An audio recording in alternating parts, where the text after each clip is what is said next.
Seja bem-vindo, seja bem-vinda a mais um Camila Português Podcast. E nesse episódio eu quero falar um pouquinho para vocês sobre o folclore brasileiro. Como assim? O que é folclore, Camila? E como que é o folclore brasileiro? Para você que conhece a palavra folclore.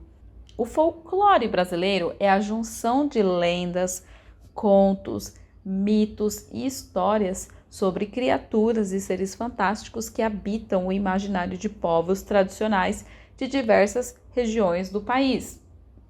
Então, em diversas regiões do país, algumas regiões têm alguns folclores, algumas lendas específicas daquela região. Então, é muito comum as pessoas daquela região contarem essas lendas que existem nesses locais. Então, é muito popular. E o folclore brasileiro ele é muito diversificado. Ele conta com atributos das culturas portuguesa, africana e indígena. E apesar dessa riqueza, o folclore ele só começa a figurar nas narrativas oficiais a partir do século XIX.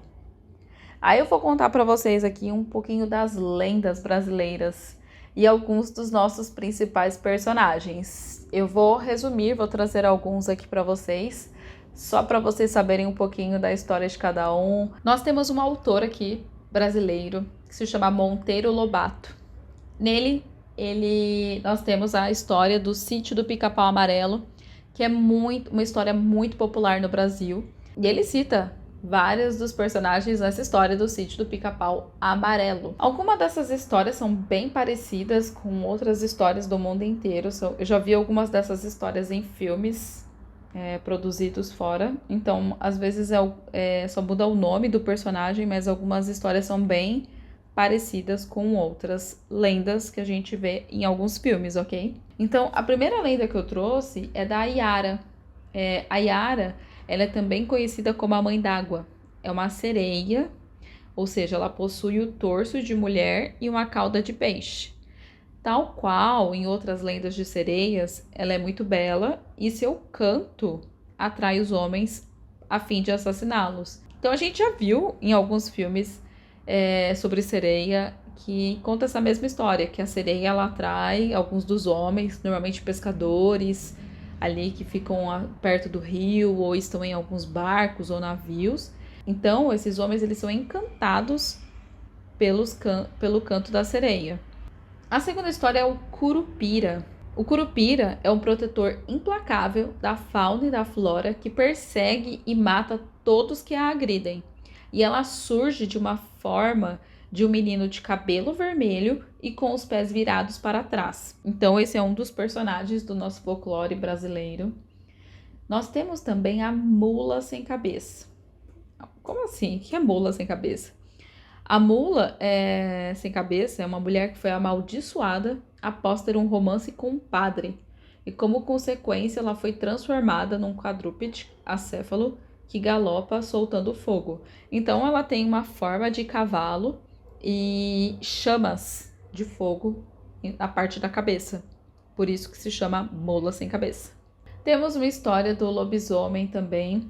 O lobisomem é um homem que, após ter sido mordido por um lobo, se transforma nesse animal a cada noite de lua cheia. Então a gente tem alguns filmes de terror com o lobisomem. E temos também o boitatá. O boitatá ele representa uma cobra de fogo, considerada a guardiã da fauna e da flora impecável na caça daqueles que desrespeitam a natureza. Um personagem também muito famoso do folclore brasileiro é o Saci Pererê. O Saci Pererê, você tem ele no Sítio do Pica-Pau Amarelo, como eu te falei. Ele é citado lá na história do Monteiro Lobato. Então, o Saci Pererê, ele está sempre com o seu cachimbo e com o gorro. E ele surge como um menino negro que possui apenas uma perna e ele apronta traquinagens. Nós temos umas brincadeiras folclóricas e populares no Brasil. Uma delas é soltar pipa. O que é a pipa? A pipa ela é feita de varetas de bambu e papel de seda colorida. E elas são direcionadas para o céu fazendo manobras acrobáticas. Então, é muito popular os garotos, principalmente na adolescência, soltar pipa. Uma outra brincadeira é o estilingue. O estilingue é feito de galhos em forquilha e tiras de borracha que disparam pedras ou qualquer objeto pequeno como grãos. Então, normalmente também os meninos na juventude, eles fazem isso para pegar pássaros ou pegar uma pedra e atingir isso em algum lugar. Como esse episódio ficou um pouquinho grande, eu quero trazer um outro episódio para vocês, um pouquinho das danças folclóricas e populares no Brasil, porque nós temos em cada região ou em alguns estados algumas danças folclóricas bem populares em algumas regiões do Brasil. Então eu prometo trazer para vocês em outro episódio, ok? Porque isso já ficou um pouquinho longo. Então, eu espero que vocês tenham gostado de ter ouvido algumas das nossas histórias. Eu vou deixar aqui na descrição desse vídeo o nome dos personagens para você saber como que escreve e a descrição para vocês saberem exatamente de qual história está relacionada. Espero que vocês tenham gostado e ouvido um pouquinho do nosso folclore brasileiro.